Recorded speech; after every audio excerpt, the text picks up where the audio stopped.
परम शांति।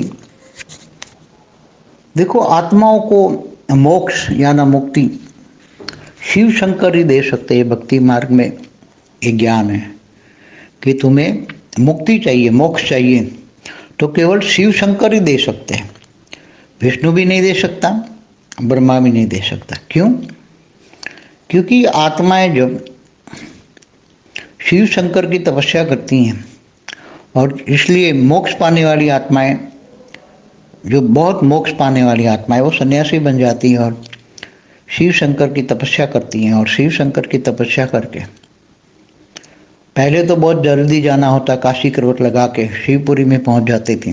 और शिवपुरी में ऐसी आत्माएं जो ब्रह्मा की रचना है, तो ब्रह्मा की रचना है तो उसकी मुक्ति, जीवन मुक्ति शिवपुरी में जाएगी। तो वहाँ शिवपुरी में 100% परम तत्व है, परम तत्व की वायुमंडल है।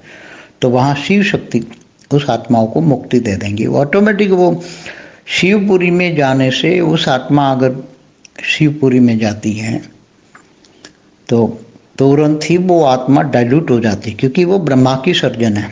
प्रजापिता ब्रह्मा, उसका क्रिएटर ब्रह्मा है। तो ब्रह्मापुरी से ऊपर विष्णुपुरी है, विष्णुपुरी रजो प्रधान होता है। मगर वो शिव शक्ति त्रिगुणातीत, शिवपुरी त्रिगुणातीत है। वहाँ न सतो है, न रजो है, न तमो प्रधान है। आत्मा जब आती है तो परम तत्व की होती है और सीधी मुक्त हो जाती है, मोक्ष पा लेते। मोक्ष माना मुक्ति। इसलिए शिव शंकर ही मोक्ष दे सकते हैं, न ब्रह्मा दे सकता है, न विष्णु दे सकता है।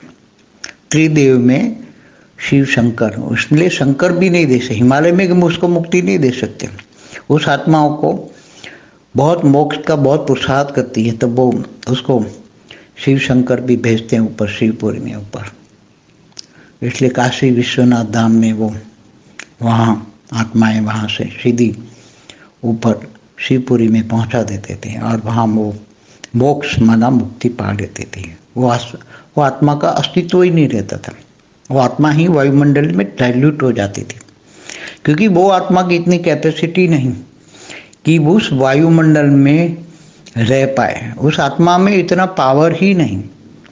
वो आत्मा ही ब्रह्मा समान बनी है कि ब्रह्मा की रचना की रचना की रचना की रचना है। तो फिर वो तपस्या करके जब शिवपुरी जाती है तो उस आत्माओं में परम तत्व में रहने की कैपेसिटी नहीं है, इसलिए वो आत्मा परम तत्व में डाइल्यूट हो जाती है। इसको आत्मा मुक्त हो जाती है, उसको मोक्ष कहते हैं भक्ति मार्ग में। भगवान विष्णु क्यों मोक्ष या ना मुक्ति नहीं दे सकता? वो ज़्यादा से ज़्यादा अपनी विष्णुपुरी में ले जाकर वो रजो प्रदान सुख दे सकता है। उसको धन दौलत, हद की चीज़ें दे सकता है। हद की पूजा करेगा, हद का भक्ति बहुत करेगा तो हद की चीज़ें दे देगा। धन दौलत दे देगा, शोहरत दे देगा, धरती की चीज़ें दे देगा, हद की चीज़ें। ज़्यादा से ज़्यादा बहुत भक्ति करोगे तो अपनी विष्णु धाम ले जाएगा, विष्णुपुरी ले जाएगा, मगर मुक्ति नहीं दे पाएगा। मुक्ति पाने के लिए उसको शिवपुरी जाना पड़ेगा। मोक्ष पाने के लिए, आत्मा को मुक्ति पाने के लिए शिवपुरी जाना पड़ेगा, क्योंकि वो वहाँ शिवपुरी में 100% परम तत्व का वायुमंडल है। और शिव की आत्मा, शिव और शक्ति की आत्मा में वो पावर है कि किसी भी आत्माओं को जो ब्रह्मा की रचना है, इस ब्रह्मांड के ब्रह्मा की रचना है, उसको वो मुक्ति दे सकते हैं।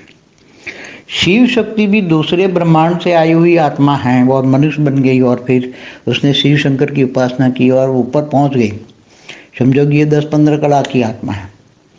तो शिव शक्ति भी उसको मोक्ष नहीं दे सकते, मगर उसको कहेंगे तुम परमधाम जाओ, और परमधाम आत्मा हो जाएगी तो परमधाम में वो आत्मा मुक्त नहीं पाएगी, क्योंकि 1 कला के परमधाम में 10 कला की आई हुई आत्माएं हैं, वो डाइल्यूट नहीं होती, उसको मुक्ति नहीं पा सकती। इसलिए उसको ज्ञान हो जाता है, केवल ज्ञान स्वरूपम हो जाती है आत्मा।